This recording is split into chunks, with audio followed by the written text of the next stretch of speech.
Aujourd'hui, nous allons étudier le prolongement par continuité de la fonction f de x est égal à la racine de x moins 1 divisé par x moins 1. Première étape, on commence d'abord par la définition du prolongement par continuité.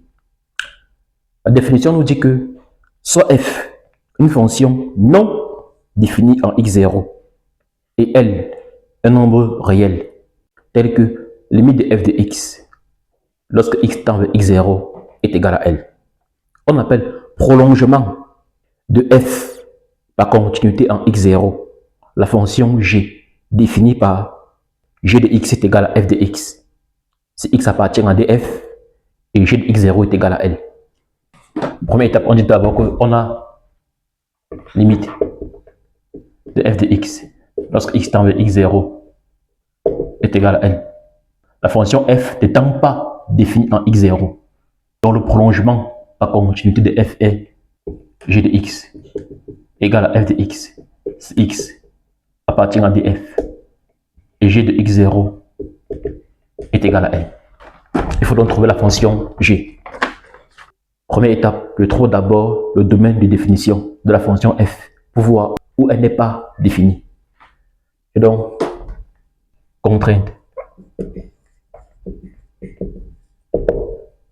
Je vois que j'ai une fonction racine. On sait en mathématiques qu'on ne peut calculer la racine d'un nombre que s'il est positif ou nul. Je dois donc avoir x supérieur ou égal à 0. J'ai aussi un dénominateur. Je dois donc avoir x moins 1 différent de 0, ce qui équivaut à dire qu'on doit avoir x différent de 1. Mes deux contraintes. Donc, avec ça, il peut donc dire que df est égal à 0 à 1 union de 1 à plus l'infini. Ma fonction est définie en 0, mais elle n'est pas définie en 1. Quelle est donc la limite de la fonction de f de x lorsque x tend vers 1? Prépare ton brevet avec confiance. Ce livre, préfacé par le docteur Boris Wembe, t'accompagne pour réussir ton année de 3e. Lien en description.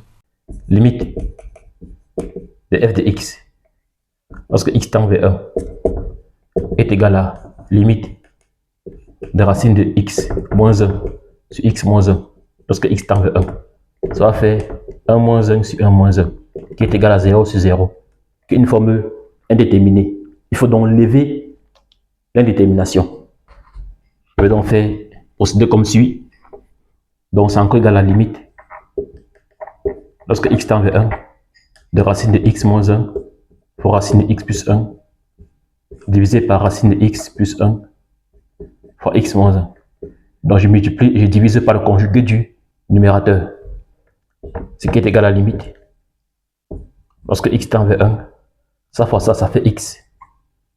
Ça fois ça, plus racine de x, moins racine de x, ça va faire 0. Ça fois ça, moins 1. Divisé par racine de x plus 1 fois x moins 1.